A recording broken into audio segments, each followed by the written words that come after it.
중세의 교도소는 우리가 상상하는 새창살과 감방보다 훨씬 잔혹했다. 런던, 파리, 함부르크의 지하 감옥은 햇빛 한 줌 들어오지 않는 습기 찬 돌벽 속에서 죄수들의 비명과 절망으로 가득 차 있었다. 냄새는 썩은 물과 인간의 땀, 배설물, 곰팡이와 혼합되어 공기를 뒤덮었다. 바람 한 점 들어오지 않는 좁은 공간에서 죄수들은 날마다 죽음과 강기의 경계 위에서 살아야 했다. 당신이 오늘 이 시대를 체험한다고 상상해보라. 문이 닫히는 순간 당신의 시야는 어둠에 잠기고 습기 찬 돌벽에서 습기 냄새와 곰팡이 냄새가 호흡을 채운다.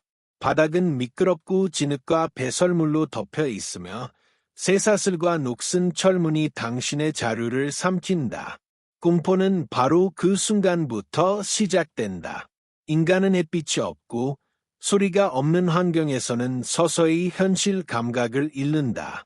중세 교도소에서 가장 흔한 공간은 지하 감옥이었다.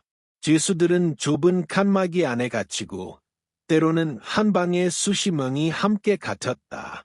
화장실은 존재하지 않았고 배설물과 오줌은 그 자리에서 썩어가며 공기 중으로 퍼졌다.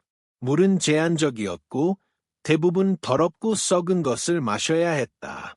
탈수와 기아, 감염이 동시에 찾아오면서 사람의 정신은 금세 무너졌다. 심리학적 측면에서 인간은 고립과 감각 박탈에 극도로 취약하다. 중세 죄수들은 단순히 공간의 협소함뿐만 아니라 시간의 흐름조차 느낄 수 없었다. 낮과 밤이 구분되지 않는 지하에서는 하루가 길게 느껴졌고 죄수들은 끝없는 어둠 속에서 자신의 내면과 마주해야 했다. 그러나 내면이란 단순하지 않다. 죄책감, 공포, 그리고 희망의 부재는 인간을 빠르게 광기로 몰아넣었다. 한 죄수를 예로 들어보자. 그의 이름은 로베르트. 그는 작은 도둑질로 체포되어 지하 감옥에 갇혔다. 첫날부터 그는 심한 공포를 느꼈다. 주변의 비명소리, 쇠사슬 소리, 돌벽에 스며든 습기 냄새가 그의 두뇌를 압박했다. 잠시 눈을 감으면 그의 기억 속 공포와 미래에 대한 불안이 동시에 몰려왔다. 숨이 막히는 공포 속에서 그는 손톱으로 손을 긁고 벽을 긁으며 현실을 붙잡으려 했다. 몇 주가 지나면서 로베르트는 현실과 환상을 구분할 수 없게 되었다. 벽에서 속삭이는 목소리가 들리고 감방 구석에서 움직이는 그림자가 사람의 형태를 띠는 듯 느껴졌다. 교도소의 좁은 창살 너머로 햇빛 한 줄기라도 보일 때 그는 단순한 행복을 느끼는 대신 빛이 눈부셔 공포로 바뀌었다. 식량은 제한적이었다. 곰팡이 핀 빵과 썩은 물은 그의 이장을 괴롭혔다. 배탈과 설사, 탈수는 그의 신체를 점점 악하게 만들었고 악해진 육체는 정신마저 붕괴시켰다. 의학적 관점에서 보면 장기간의 영양 결핍과 수분 부족은 뇌의 기능을 저하시켜 환각과 혼돈을 일으킨다. 로베르트는 점점 현실과 환상, 살아있음과 죽음의 경계를 잃어갔다. 이때 가장 위험한 요소는 바로 인간 간의 폭력이었다. 좁은 감옥에서 죄수들은 서로를 공격하며 자신의 이치를 지켰다. 하지만 공격자도 동시에 공포와 배고픔에 시달리는 피해자였다.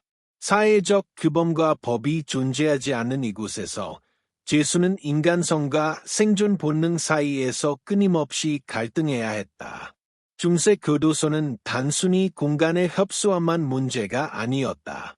구조 자체가 죄수를 정신적으로 파괴하도록 설계된 경우가 많았다. 어둠의 감옥, 던전 오브 다운리스, 이라 불린 방은 빛과 소음을 완전히 차단하여 죄수들이 시간 감각을 잃게 만들었다. 수세기 전 기록에는 한 죄수가 단 3일 동안 빛 없는 방에 갇히자 정신이 붕괴하고 자살을 시도했다는 사례가 남아있다.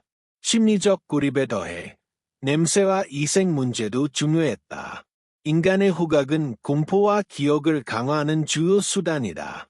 부패한 음식, 배설물, 습기 찬 돌벽 냄새는 죄수의 뇌에서 공포와 혐오 신호를 끊임없이 자극했다.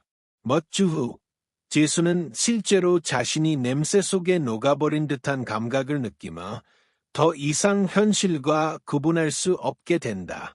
사형 선고를 기다리는 이들은 특히 위험했다. 절망과 공포가 극대화되면서 죄수의 뇌는 스트레스 호르몬으로 포화된다. 부신에서 분비된 코르티솔과 아드레날린은 신체를 과도하게 긴장시키고 불안과 한각을 강화한다. 어떤 기록에 따르면 지하 감옥에 갇힌 죄수의 60% 이상이 한 달 내에 심각한 정신 이상을 겪었다고 한다. 또한 죄수들은 감각 박탈로 인해 한각을 보게 된다. 단순히 어둡고 습한 환경만으로도 사람은 벽에서 움직이는 그림자, 속삭이는 목소리, 자신과 닮은 형체를 환영으로 느낀다. 죄수들은 혼자라고 믿지만 사실 마음속에 자신과 공포가 함께 존재한다. 중세 교도소는 단순한 감금이 아니라 인간의 정신을 조각내는 장치였다. 마지막으로 로베르트의 운명을 살펴보자. 그는 지하 감옥에서 3개월 동안 갇혀 있었다. 처음에는 두려움에 몸을 떨었고 그 후에는 환각과 폭력 속에서 자신을 지키기 위해 싸워야 했다. 하지만 결국 그의 정신은 무너졌다.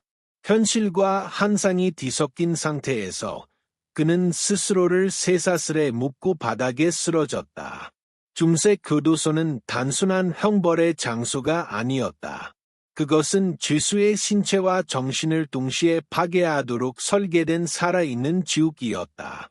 좁은 공간, 부패한 음식과 물, 습기, 공포, 폭력, 고립, 감각 박탈, 그리고 시간의 애곡은 인간을 서서히 미치게 만들었다. 오늘날 우리가 중세 교도소를 상상할 때 그것은 단순한 역사적 건물이 아니다. 그것은 인간 정신의 한계를 시험하는 장소였고 생존과 광기의 경계에서 인간이 어떻게 파멸하는지를 보여주는 증거다. 만약 당신이 그 시대에 갇혔다면 단 하루도 견디기 어려웠을 것이다. 지하 감옥의 어둠 속에서 인간은 스스로의 마음을 잃고 미쳐버리는 수밖에 없다.